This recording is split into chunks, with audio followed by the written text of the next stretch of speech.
Genius इस शब्द का मतलब आप क्या लेंगे? और जीनियस ये आनुवंशिक होता है क्या? नितिन पवार इनका पहला सवाल है। दूसरा सवाल प्रधान राठौड़ इनका है। हाँ। सवाल तो आपने सुना है। जीनियस इसका भाषांतर हमेशा प्रतिभावान कहा जाता है। प्रतिभाशाली व्यक्ति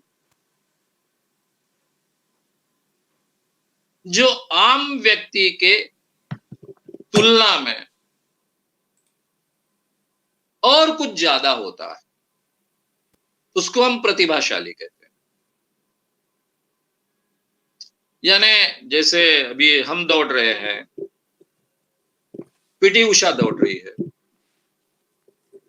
पीटी उषा हमसे ज्यादा दौड़ती है, तो शायद यहां ये शब्द का उपयोग नहीं करेंगे क्योंकि ये शारीरिक बात है।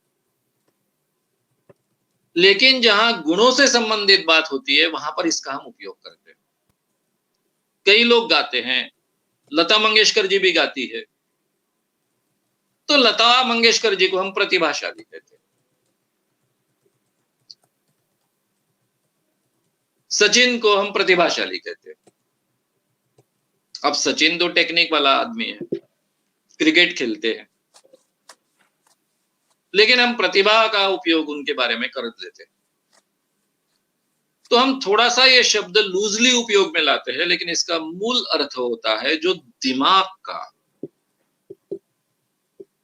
दिमाग में कुछ ज्यादा अच्छे ढंग से जो सोच सकता है, ज्यादा अच्छे ढंग से कुछ क्रिएट कर सकता है, उसको प्रतिभाशाली कहते हैं। संगीतकार प्रतिभाशाली हो सकता है, चित्रकार प्रतिभाशाली हो सकता है, साइंटिस्ट प्रतिभाशाली हो सकता है, साहित्यिक प्रतिभाशाली हो सकता है। यानी जिसमें कुछ क्रिएटिविटी है, ऐसे क्षेत्र में प्रतिभा इस शब्द का उपयोग किया जाता है। घिसी पिटी बातें हैं, किसी मैजिशियन को हम प्रतिभाशाली कहेंगे क्या? अगर वो नए नए टेक्निक उसमें इजाद करता है अपनी कल्पना शक्ति के आधार पर, तो उसको भी प्रतिभाशाली कह सकते हैं। तो प्रतिभा, जीनियस का मतलब ये होता है जो आम इंसान से कोई नई चीज निर्माण करता है। इसलिए शकुंतला देवी को ये प्रतिभाशाली, जीनियस शब्द का उपयोग करना योग्य नहीं होगा। ये शब्द का अपमान है। रहा सवाल ये जीनियस होना न होना, प्रतिभाशाली होना न होना, ये हेरिडिटरी होता है या फिर ये एक्वायर्ड है, यानी बाद में मेहनत से इसको अर्जित किया जाता है। इसके बारे में बहुत पुरानी बहस है,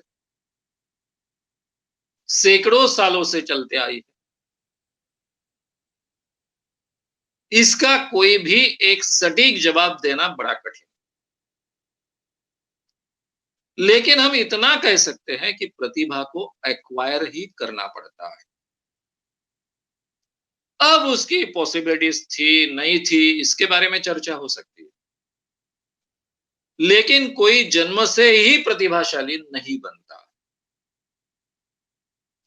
जो उसको प्रतिभाशाली हम कहें, उस ढंग का प्रोडक्ट बाहर निकाले, उस ढंग का आउटपुट दे, इसके लिए उसको इनपुट लेना पड़ता है, प्रयास करना पड़ता है, मेहनत करनी पड़ती है। उसके बिन ये प्रतिभा निखरती नहीं।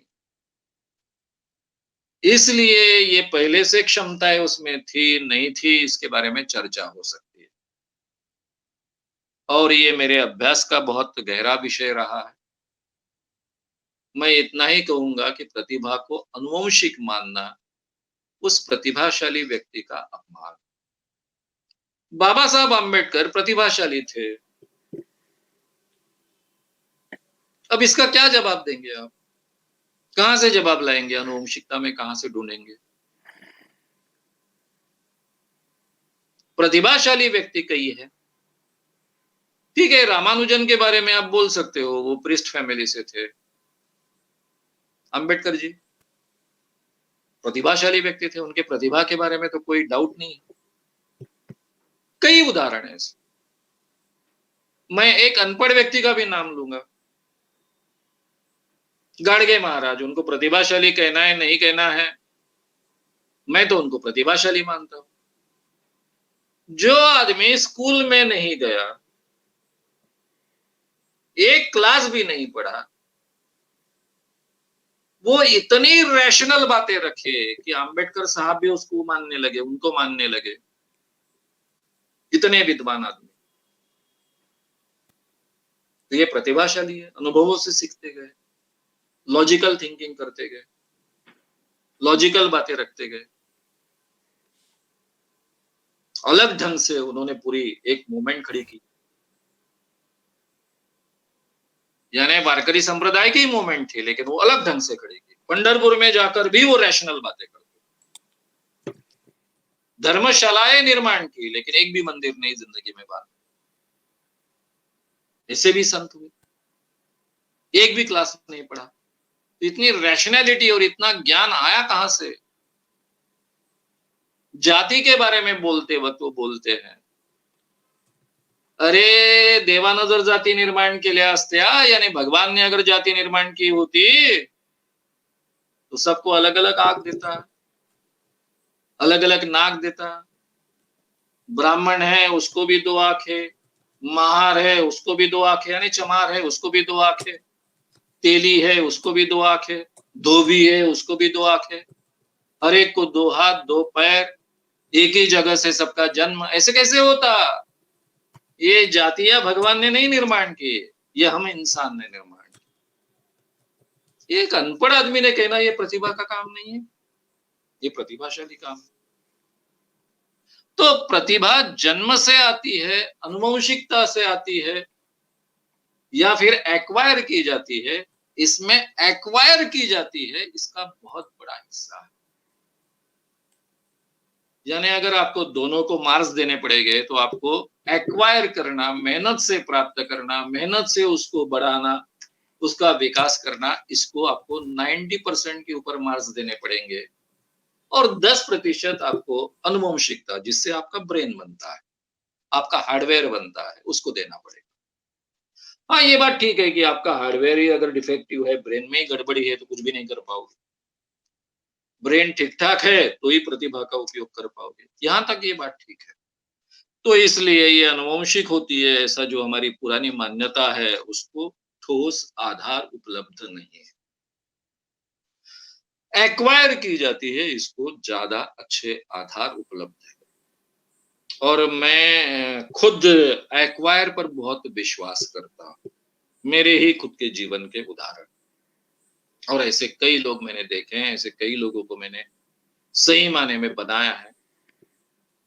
मैं मेरे कॉलेज जीवन तक, उम्र के 20-21 साल तक 4 वाक्य भी ठीक ढंग से बोल नहीं पाता था, और आगे की पूरी मूवमेंट मेरे वक्तृत्व के आधार पर खड़ी हुई। ये चीजें एक्वायर की जा सकती है। अब भाषण देने की कला आत्मसात करना, ये भी प्रतिभा का हिस्सा है, आसान बात नहीं है, उसके लिए भी काफी प्रतिभा चाहिए। तो मुझे लगता है कि प्रतिभा, जीनियस के बारे में जो बातें आपके सामने मैंने रखनी है वो मैंने रखी। जिसमें कुछ नवनिर्माण होता है, कुछ नई बात निर्माण होती है, वो वहां प्रतिभा का संबंध आता है। और शकुंतला देवी ने ऐसी कोई नई निर्माण की जैसी बात हो, ये तो दिखता नहीं है। हाँ, गणित के उन्होंने कोई टेक्निक्स, बाकी टेक्निक्स के आधार पर अगर विकसित किए हो, वो तो लोगों के सामने नहीं है, हमारे सामने नहीं है कि उसके आधार पर एक प्रतिभाशाली व्यक्ति थी, ऐसा हम कह सकेंगे। एक रेक्टिफिकेशन वाली गुड कैलकुलेटर थी, इतना हम कह सकते हैं।